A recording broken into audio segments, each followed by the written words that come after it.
And we are live. Good afternoon, everyone. Welcome to A Bookish Moment. I'm Sarah Burr. And I am J.C. Kenney, and happy Tuesday afternoon, folks. We got a great show for you. We got a great friend back to hang out with. So, Sarah, I think it's time to get bookish. Yes, and I was just looking back at our old videos and realizing that it has been almost exactly a year since we were joined by our guest today. Dana King is back here to have a moment with us today. We're excited to talk about projects that have happened during that year time that we've been apart, but also for what's happening in the future. So Dana, welcome back to the show. It's great to be here. Thanks for having me. When you were last here, we were talking about your Penns River crime novels. And since then, you've actually released or re-released one book and released another in your PI Nick Forte series. For our folks who may not have caught your episode or may not be familiar with you, do you mind filling us in about your writing career and what got you into writing and a little bit about your book series? Sure, absolutely. I got into writing after my music career kind of fell apart, and I had some, creative energy, nervous energy, whatever you want to say. And I wrote a few short stories with this detective called Nick Forte that were basically Mickey Spillane satires. And I put my friends in the stories, and they were so well received. I kept writing them and after a while somebody asked if I'd ever considered writing a novel. So I kept the same character. Nick Forte is the musical term for loud, but in Italian it literally means strong. And I wanted a first name that had a hard consonant sound at the end. Nick. He's a tough guy. So he was Nick Forte. And about the time I started writing was when the JonBenet Ramsey case was on the news all the time. Yes. And the family was on all the time. And everybody assumed they were lying, that they didn't know anything about this. And it got so bad that it was almost like their first names were lying. You'd say, oh, the Lion Ramseys are on TV tonight. And I got to thinking about it. I said, well, what if they know and they can't tell? So I stopped watching anything to do with him and put together a story. What would happen if a small child had been killed and somebody in the family knew what had happened, but he couldn't tell? What reason would that be? And that was the first Nick Forte novel that I wrote. And that got me a Shamus Award nomination. So I figured I must know what I'm doing. Congratulations. Thank you. So, and can I interrupt you just real quick? Sure. For those who might know, could you tell everybody what a Shamus Award is? Oh, sure. It's a big deal.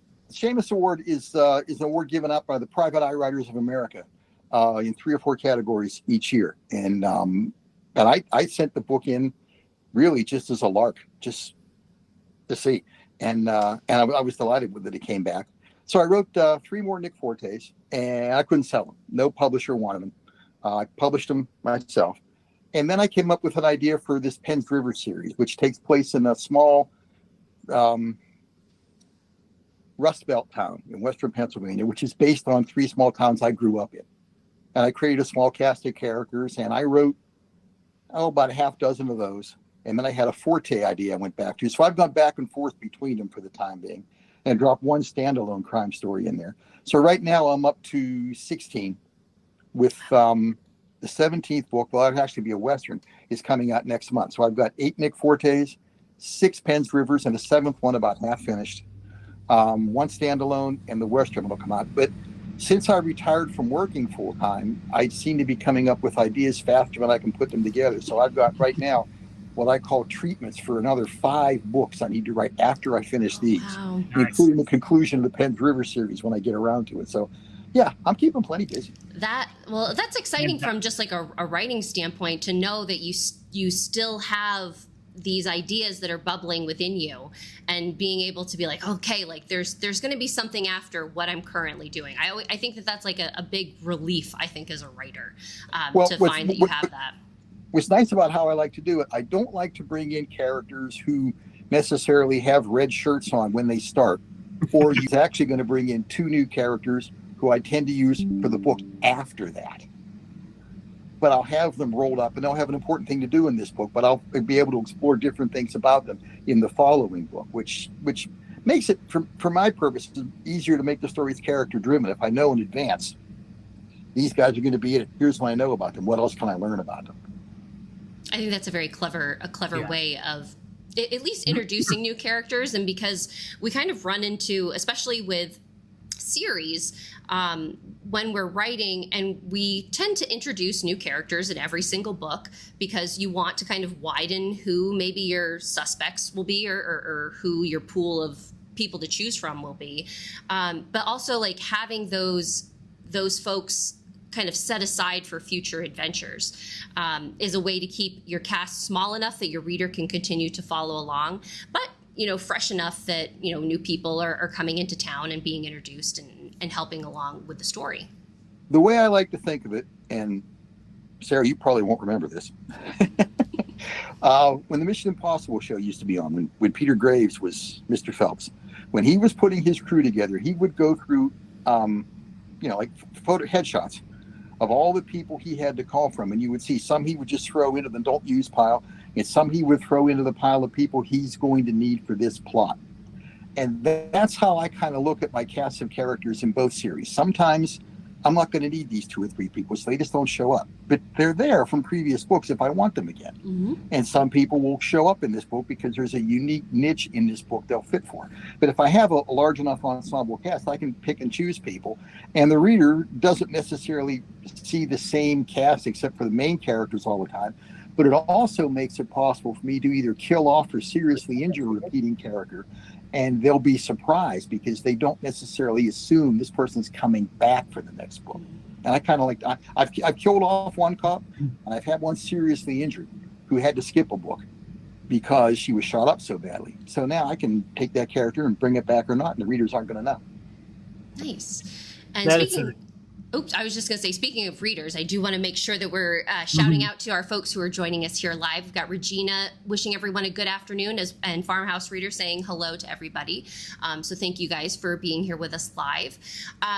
So what I would love to know, Dana, this Western that you've been teasing us about, I think, and JC, correct me if I'm wrong, this must be, there must be something in the air, because last week when we spoke with Jane Botkin about her memoir, she had talked about the theme being Western in feel. And I was like, we've never had somebody on the show that's discussed Westerns before. And so now, Dana, you're here with us and we get to dive into it more. I'm wondering, can you tell us a little bit about what drew you to the genre and maybe tease a little bit what the book is about? Sure. I've always liked Westerns. And my brother lives in Colorado. I live in Maryland. And when my wife Faraya, when she was younger, my daughter and I would go out to visit my brother, we'd make road trips out of it. And we would drive through Montana and Wyoming and parts of Colorado and just go to Yellowstone and go to the Badlands. And I really just kind of fell in love with the country out there. I love growing up in Pennsylvania, and it's beautiful with all the trees, but you really can't see farther than the next hill. Whereas you go out west and you can see for miles, like being on the ocean practically. And I fell in love with the terrain, and I wanted to write a book that let me explore what that was like. I started to pay more attention to things. And I wrote a Western over a period of time in fits and starts, and it got to the end and I wasn't crazy about it. So one day I came up with an idea for a character. And the last couple of times we went west, I did research. And then I took about 3 months off a couple of years ago from writing anything and just read Western histories, memoirs of cowboys and lawmen and some outlaws, studied through some Western dictionaries and such. And I decided to make the book. The conceit is it's a memoir. What I'd say in the introduction was that I went back to my old hometown to do some research into a Penns River book. And I met a real guy, who actually has helped me with research on things. I put him in the book, who asked if I was aware of this character named Walt Ferguson. And I said no. He said, well, Walt was a Westmoreland County, Pennsylvania resident, born in 1844. No one's sure what day because the records were destroyed in the flood of 1937. And Walt wasn't even all that sure. And Walt was a soldier. And he came from a mining family, but Walt was a I don't want to say he was a savant because that implies he had some autistic issues. Basically, he was a genius of the shot. He could shoot anything. Pistol, rifle, bow and arrow, musket, he didn't care. He, as Raymond Chandler used to say, he shot where he looked. And if he saw something he wanted to hit, he'd hit it. So he gets into the Civil War as a sharpshooter. And when he comes out, he fools around some but and becomes a marshal. And as the frontier closes, he becomes a bootlegger. And the way I thought to write this story was, as Walt was an old man, he meets this young woman who is supposed to be the grandniece of Ned Buntline, the famous Western writer who wrote all the Wyatt Earp stories and such. And he's telling her his story, and he dies and she dies before the book can be finished. And all the notes wind up back in my old hometown, the local historical society. So the conceit of the book is I have put his notes back together. And in so doing, from a lot of the stuff I researched, I work in where he crosses paths with famous people from the West. He becomes friends with Wild Bill Hickok. He works with Bat Masterson and Wyatt Earp. Comes across some other outlaws and such, and in some famous Western situations. And it became just so much fun to write, to have to come up with a different voice, because I couldn't write it in the same voice I wrote the modern crime stories in, because the book was allegedly, it was 100 years ago when he talked about the notes he was giving out there. And it just became so much fun to write. I probably wrote it faster than any book I've ever done. Because once I started, and once I got the voice down, the whole thing just flowed after that. It was very, very much like, well, I was pretending to be Walt, just telling somebody a story. And I just kind of transcribed what I was thinking. It worked great. Oh, wow. So I guess kind of along that line, one of the questions that I've got then is, and you hinted about it just a minute ago, is that talking about a voice for these characters, not only is it a departure from, Chicago, industrial, small town Pennsylvania to the West, but also you're going back in time.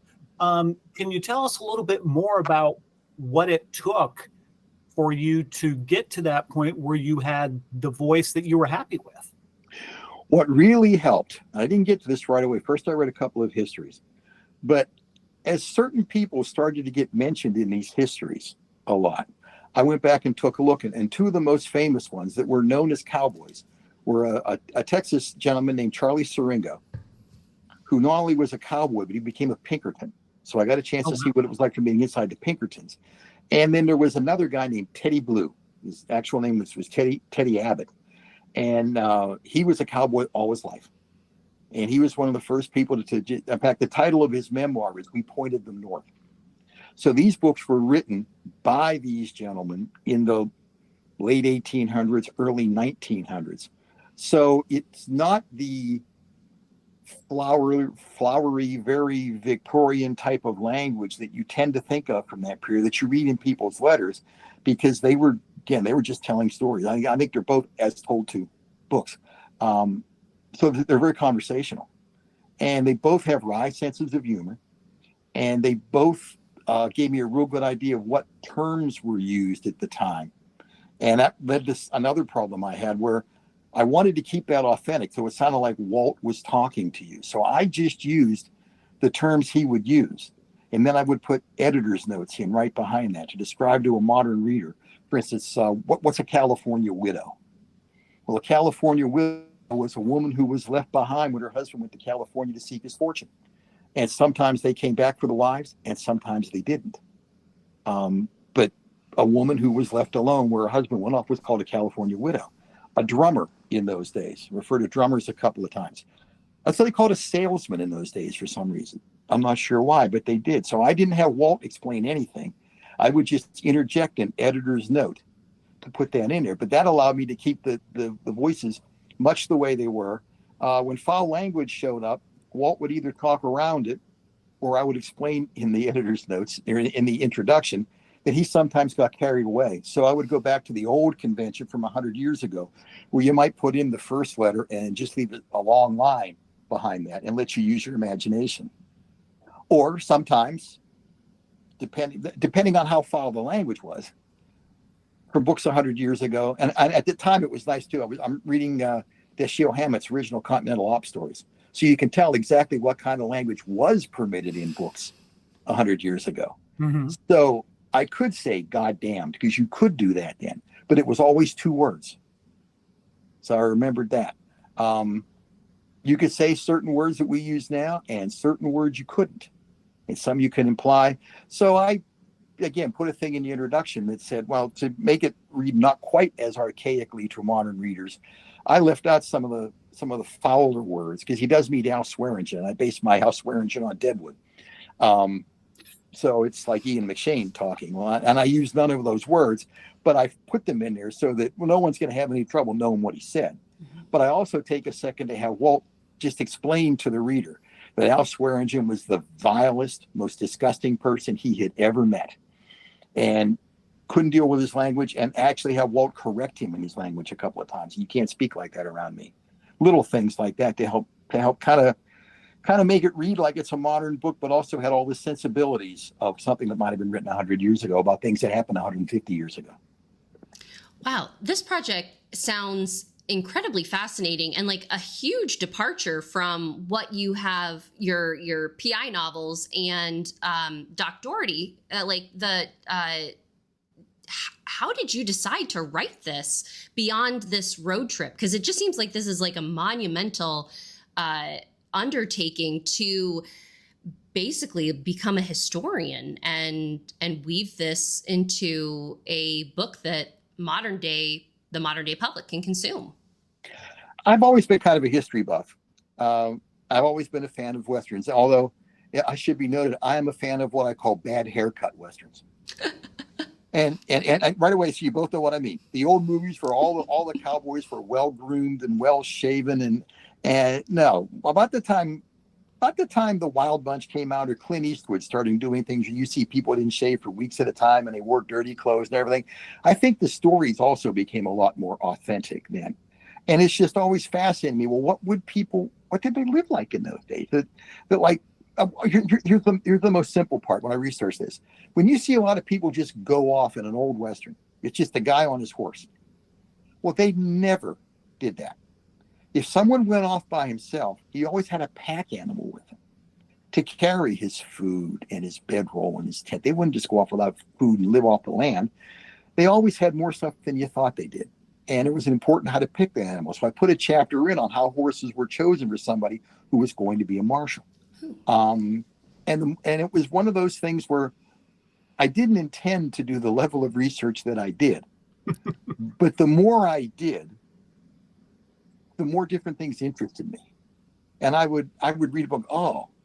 I got to read this book too now. Oh, I got to go back and read this. There's a fascinating book. It's just an encyclopedia. It's just got entries in it, written by a man named Leon Claire Metz, called The Encyclopedia of Lawmen, Outlaws, and Gunfighters, I think. It's out of print. I found a used copy. And I came across Metz by watching the History Channel series called True West. And I watched probably about 40 of those out of the 60 or so they made that pertained to what I wanted to do. And he just told the best story. So there are 3 or 4 stories in the book that Walt supposedly interacted with that I pulled right out of his encyclopedia, because as I was reading the true story, I thought, I got to write about this. How can I get Walt involved in this somehow? Even if he's just passing through town, to have somebody else tell him the story, because they were just such great stories, and how things were, a lot of things were so much simpler then, but a lot of things were so much more complicated then. And what we take for granted now, and I think about this a lot now, as people talk about how crime is supposedly so bad because we see in social media somebody across the street got mugged or whatever, even though the crime statistics are down lower. How much safer we are now, how dangerous it was just to be on the frontier in, say, the 1870s. Forget about the Indians, the weather, the snakes, the disease, but you could fall off your horse and break your arm and you'd die because you couldn't get to medical care. How the fact that if it was a 2-day wagon ride to get into town and back, and Pa would leave the farm to go into town and buy supplies and come back, Ma would have no assurances he was ever coming back. And just to imagine what it would be like to live like that, when nowadays we all have cell phones and Facebook, and we check in to make sure people know we're okay. And the period just fascinated me. And like I said, the more I found out about it, the more I wanted to know, and the more I knew, the more I wanted to write about it. It just kind of fed on itself. That's amazing. Yeah. Well, I tell you what, we'll have to have you back after the book comes out, so we can kind of chat about it. But I want to shift gears a little bit here, because you mentioned, your characters having a wry sense of humor.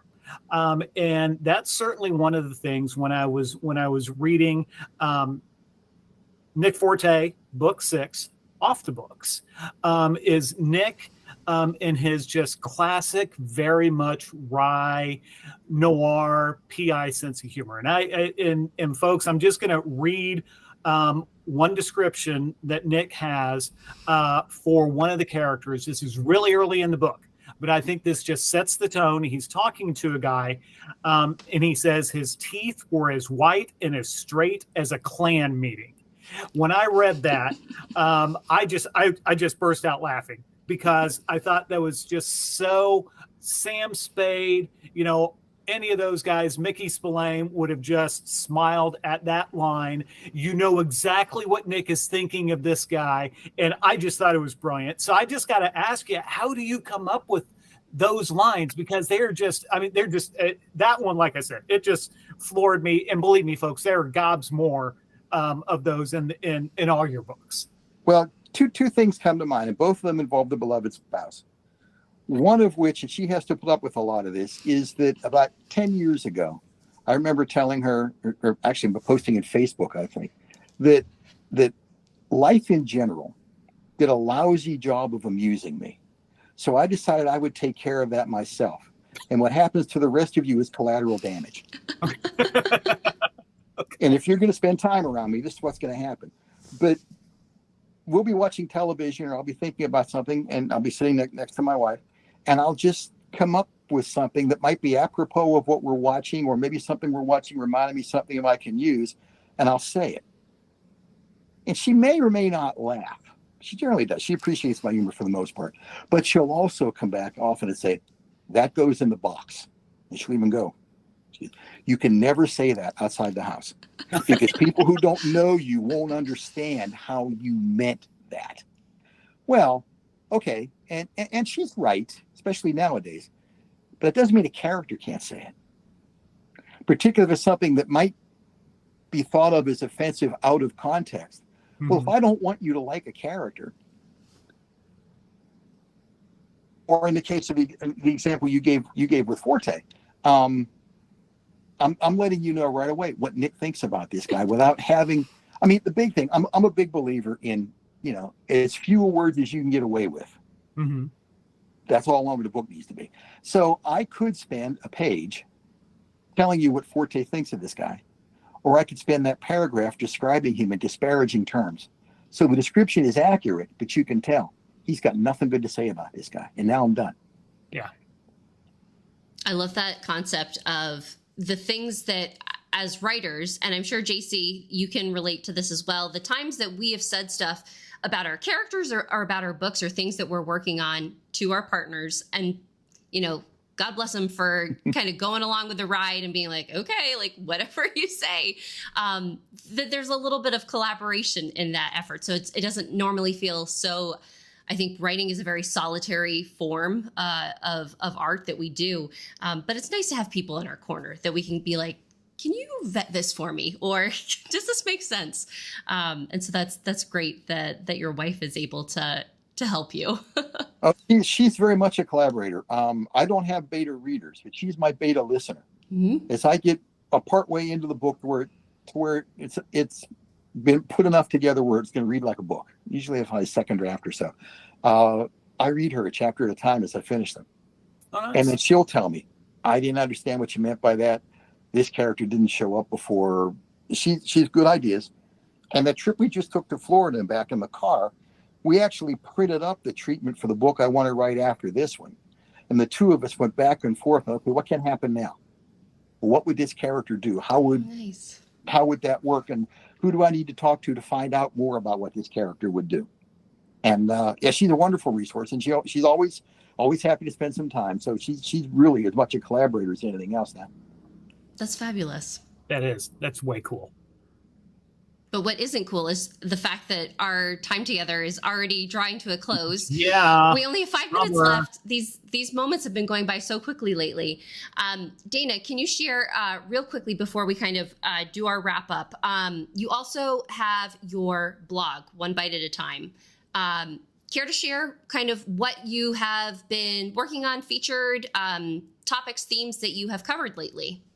Well, right now, last week, it comes out every Friday. Last week and this week, it's a discussion with an author named Bill Gormley, who I met at Malice, actually, when you and I first met each other in person, about the ethics of fictional detectives, and going back and forth and talking about that. But it is strictly a writing blog. Sometimes there are interviews. Once a quarter, I talk about the books I enjoyed most that I read over the last 3 months.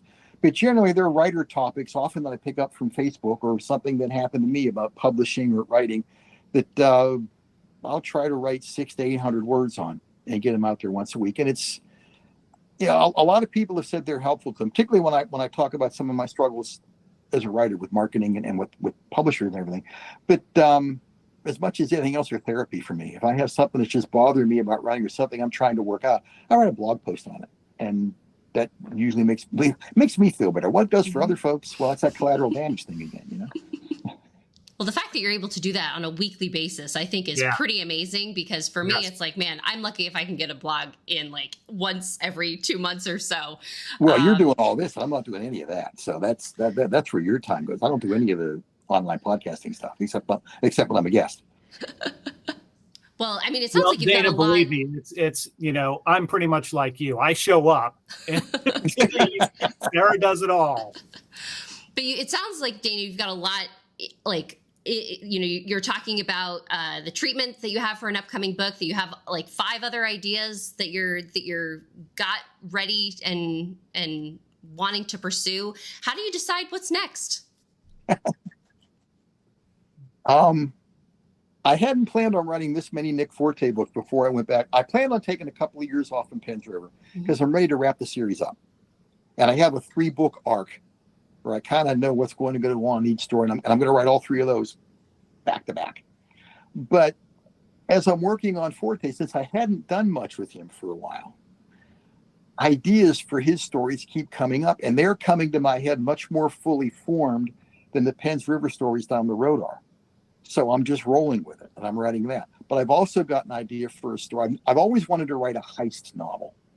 Ooh. And I never had a story that came together. And about 6 months ago, and I'm not sure what did it, one came together, and I really like the idea. So that may get written before I go back to Penns River too. We're just going to have to see what the research does for some of the Penns River things I want to do, and what the research does on the heist novel, to see which one. Because that was how I wrote the Western one I did. Mm-hmm. I researched PI stories, Penns River stories, and Westerns kind of together to see which I did gelled first, and the Western did. And then the Penns River story was iffy, but there was still a lot of stuff I wanted to research because I'm going to deal with corruption and some other things that I haven't dealt with before. And to me, that made it very delicate to get that right, because I sure don't want to be after the police. Although I don't want to sit around and make everybody think they're all just, knights in shining armor. So that's going to take some nuance to get it done. But the Forte stories are a little, Nick can have a dark side. He already has one. He already does things that you really shouldn't know how to do. He kills people.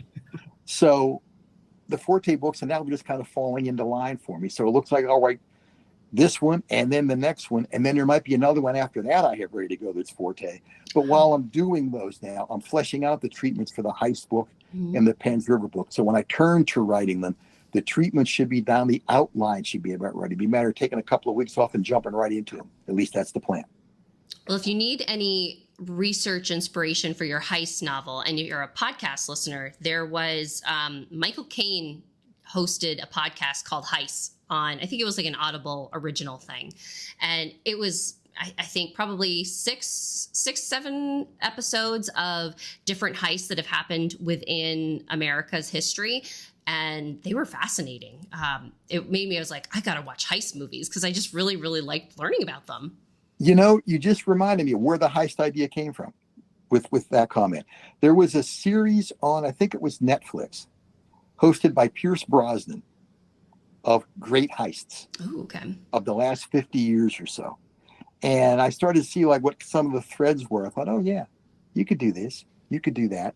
And they were so well done. And that was what kind of got me thinking about it. And I've always been a big fan of the movie Reservoir Dogs, which is a heist movie where you never see the heist. So these characters, at least my little bow in the direction of Reservoir Dog, is going to be, you're not going to know, I haven't decided yet, but I think you're not going to know any of the characters' real names. Since the guy who's in charge is someone named Mr. Katz, he has named all of the perpetrators cartoon cat names. There's a Garfield, there's a Sylvester, there's a Tom, supposed to be using Mr. Blonde, Mr. Blue, Mr. Brown. They all have those names. I still haven't decided yet. You may never know what their real names are. I may just continue to call them that through the whole book. Although you'll know what their backgrounds are and their backstories. But I may or I may not. I haven't decided yet. But that's kind of where that conceit is coming from. Very clever. It's awesome. Yeah. And Sarah, this is where I'm going to remind you, if you haven't yet, Sarah, the original Steve McQueen, Thomas Crown Affair, 1968 is, to me, that's gold standard of heist cat and mouse movies. I gotta get that on my watch list. Yeah, absolutely. Dana, for folks that want to continue to follow along on all of these amazing books that you're going to be writing, where can they find you online, social media? Where should we direct them? My website is just danaKingAuthor.com. Perfect. And it's got links to all my books up there. I put a few short stories up there for free. If anybody wants to get a taste, they're not necessarily from like even any of the series, but the writing style's the same. You'll have an idea from those. My Facebook, I'm just Dana King on Facebook. I think I'm Dana King 735 on Facebook, and I don't have an author page here anymore. Just friend me. All right. And most of what I post is writing related anyhow. I dropped off of X for reasons we won't get into right now, but a lot of people are doing that. Yeah. So basically, it's Facebook or my blog or the website. And again, please, anybody reads the blog, please feel free to leave a comment. Anybody has any questions, please feel free to drop me a message or friend me at Facebook, and I always get back to folks. Perfect. Wonderful. Yeah. Well, I mean, our time together just flew by. Always a pleasure chatting with you, catching up, seeing what's going on, and very exciting to hear about what is coming down the road for you. So we hope that you will stop by and share more once your Western is out in the world, and once we have more that heist book. Definitely, like I'm in. I'm happy to come by anytime. What I'll do is I'll drop you folks an email when the Western comes out. And you can put me on the schedule, whatever's convenient for you. Fabulous. Great. Well, to our viewers who joined us here live this afternoon, we really appreciate you hanging here with us and being bookish. This week, we have a lot more going on. We have an episode of the Bookish Hour, which airs at 8 p.m. on Thursday. Our guest is Lori Lewis Ham. She is joining us to talk about her second novel, as well as the work that she does with Kings River Life magazine. And then in a special edition, this is something we've never done before, but Friday morning at 11 a.m. Eastern Time, we are doing a celebration of Leah Dobrinska's new book that is out this week, actually out today, Exes Don't. It's going to be fun, a nice way to spend the morning, and I hear it's somebody's birthday as well. So rumor has it, I don't know about that. Yeah, it'll be a fun celebration for us all. So I hope you're able to join. But again, thank you for being here with us this afternoon, Dana. Thank you so much for joining us. My pleasure. Until we meet again, stay bookish, everybody. Have a good one. Thanks, folks. Bye-bye. Thanks, folks.